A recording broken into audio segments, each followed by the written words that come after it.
नमस्कार, धर्म ज्ञान के दर्शकों का स्वागत है। मैं हूं आपके साथ कविता राणा। हाल ही में आईपीएल में बॉलीवुड एक्टर शाहरुख खान ने बांग्लादेशी खिलाड़ी को क्या खरीदा, पूरे देश में हंगामा मच गया। मैं आपको बता दूं कि केकेआर टीम के लिए शाहरुख की टीम ने बाकायदा फिर मुस्तफिर रहमान को क्या खरीदा, वो भी लगभग 9.5 करोड़ रुपए में। सबसे पहले तो भाजपा के जो कहते हैं कि फायर ब्रांड नेता संगीत सोम ने इस पर विरोध जताया और उनके बाद देश का संत समाज भी अब शाहरुख खान के विरोध में उतर आया है। संगीत सोम ने एक तरफ जहां इस पूरे विवाद को लेकर शाहरुख खान को गद्दार करार दिया है, तो वहीं जगत गुरु स्वामी रामभद्राचार्य हैं जिन्होंने इस पूरे मसले पर शाहरुख खान को देशद्रोही करार दिया है। मामला क्या है ये भी मैं आपको बता दूं, लेकिन सबसे पहले आप ये जान लीजिए, अगर हम बात करें जगत गुरु स्वामी रामभद्राचार्य की, तो वो एक ऐसी प्रभावशाली शख्सियत हैं जिनकी हमेशा से आध्यात्मिक और साहित्यिक यात्रा लोगों के लिए हमेशा से प्रेरणादायक रही है। ये वहीं जगत गुरु स्वामी रामभद्राचार्य हैं जिन्होंने अपने शास्त्र ज्ञान के आधार पर अपने अंधेपन को हमेशा से चुनौती दी है, और जिसका सबसे बड़ा सबूत उस वक्त हम सभी लोगों को देखने को मिला जब देश की सर्वोच्च अदालत में उन्होंने शास्त्र प्रमाण के साथ राम जन्मभूमि पर मंदिर के होने की मौजूदगी के साक्ष्य दिए थे, और जिस कारण जो जजेस थे उन्होंने भी माना था कि इनमें कहीं ना कोई दैवीय शक्ति ज़रूर है। ये वही स्वामी रामभद्राचार्य हैं जो एक हैंडीकैप यूनिवर्सिटीज़ भी चलाते हैं और जो अभी भी लोगों को अपनी कथाओं से एक पूरी दुनिया को अध्यात्म से जोड़ रहे हैं। और इतना ही नहीं, अगर इनके बारे में बताऊं तो 22 भाषाओं के ये ज्ञाता हैं, 100 से ऊपर ग्रंथों के रचनाकार हैं और एक दूरगामी दृष्टि के जनक स्वामी रामभद्राचार्य माने गए हैं। और यही कारण है कि जब देश में कोई भी विवाद होता है, कोई भी मुद्दा उठता है, तो इनकी राय ली जाती है। ये वही स्वामी रामभद्राचार्य हैं जिन्हें आपने प्रधानमंत्री नरेंद्र मोदी जी की ओट सेरेमनी में भी देखा होगा। ये वही स्वामी रामभद्राचार्य हैं जिनकी राजनीतिक भविष्यवाणियां कभी गलत साबित नहीं होती है। पीएम मोदी की 3 बार प्रधानमंत्री बनने की भविष्यवाणी इन्होंने की थी जो सत्य सिद्ध हुई। इन्होंने योगी आदित्यनाथ के पुनः मुख्यमंत्री बनने की भी भविष्यवाणी की थी जो सत्यता की कसौटी पर हम सभी को देखने को मिला। अब हाल ही में शाहरुख खान के विवाद में, जो कि आप जानते हैं कि आईपीएल में सोचे शाहरुख खान ने अपनी टीम के लिए, अपनी केकेआर टीम के लिए 9.5 करोड़ रुपए में बांग्लादेशी खिलाड़ी को खरीदा है। और इसी मसले को लेकर जब जगत गुरु से पूछा गया तो सबसे पहले तो जगत गुरु ने इसे दुर्भाग्यपूर्ण करार दिया। उनका ही साफ कहना था कि वो तो ऐसा करते ही है, वो कोई हीरो नहीं है, शाहरुख खान का कोई भी चरित्र नहीं है, निरंतर उनका जो रुख है हमेशा से देशद्रोही रहा है। तो ये सबसे बड़ा बयान है जगत गुरु स्वामी रामभद्राचार्य जी का शाहरुख खान के लिए एक एक्टर को देशद्रोही बताना। अब बात अगर मैं संगीत सोम को करूं तो संगीत सोम जो कि भाजपा के सबसे गद्दावर नेता हैं, फायर ब्रांड नेता माने जाते हैं, उन्होंने सबसे पहले इस विवाद को उठाया है।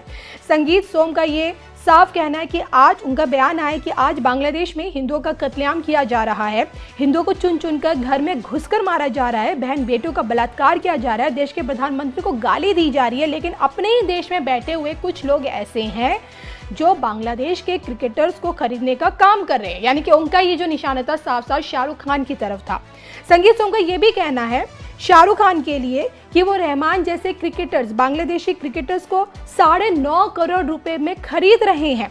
अगर रहमान जैसे खिलाड़ी भारत में खेलने आएंगे तो मतलब ये एक बहुत बैड मैसेज दिया जाएगा समाज को, क्योंकि उनका कहना है कि शाहरुख जैसे गद्दारों को समझ लेना चाहिए कि जिस तरह की गद्दारी वो देश के साथ करे वो बिल्कुल भी ठीक नहीं है।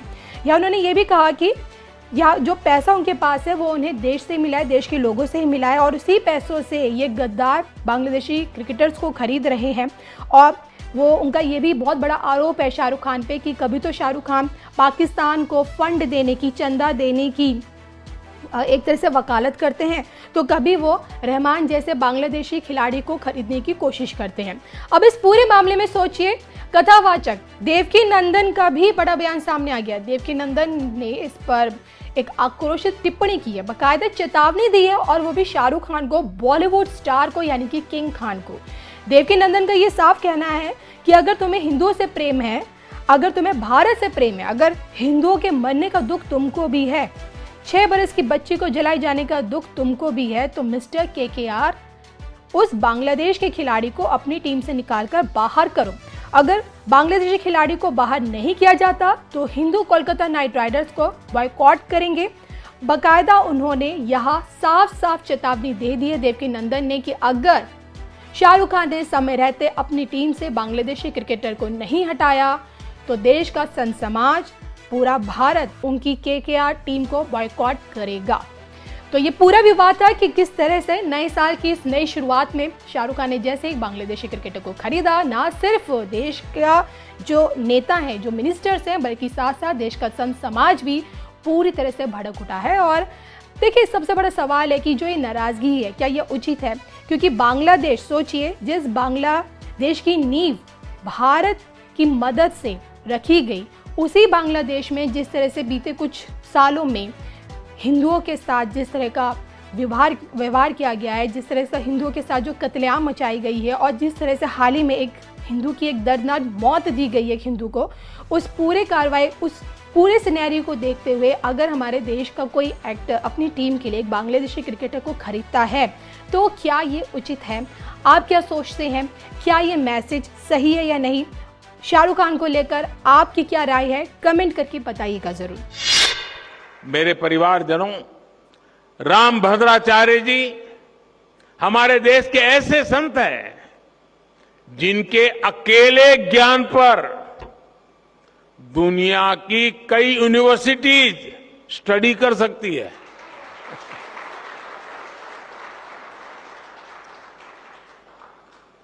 बचपन से ही भौतिक नेत्र न होने के बावजूद आपके प्रज्ञा चक्षु इतने विकसित हैं कि आपको पूरे वेद वेदांग कंठस्थ है। आप सैकड़ों ग्रंथों की रचना कर चुके हैं। भारतीय ज्ञान और दर्शन में प्रस्थानत्रयी को बड़े बड़े विद्वानों के लिए भी कठिन माना जाता है। जगत गुरु जी उनका भी भाष्य आधुनिक भाषा में लिख चुके हैं। इस तरह का ज्ञान, ऐसी मेधा व्यक्तिगत नहीं होती, ये मेधा पूरे राष्ट्र की धरोहर होती है।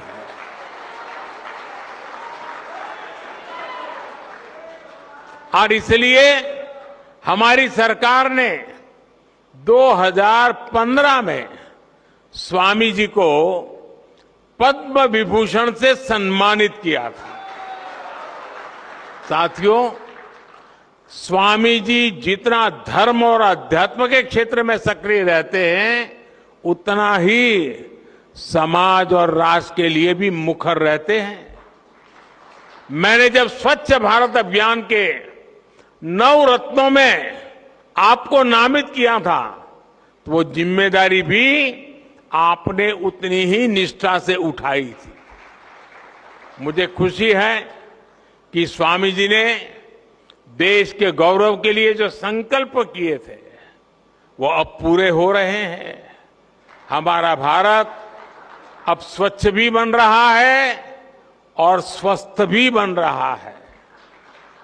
मां गंगा की धारा भी निर्मल हो रही है। हर देशवासी का एक और सपना पूरा करने में जगत गुरु रामभद्राचार्य जी की बहुत बड़ी भूमिका रही है। अदालत से लेकर अदालत के बाहर तक जिस राम मंदिर के लिए आपने इतना योगदान दिया, वो भी बनकर तैयार होने जा रहा है। और अभी 2 दिन पूर्व ही मुझे अयोध्या में श्री राम जन्मभूमि तीर्थ क्षेत्र ट्रस्ट द्वारा प्राण प्रतिष्ठा समारोह में शामिल होने का निमंत्रण मिला है। इसे भी मैं अपना बहुत बड़ा सौभाग्य मानता हूं।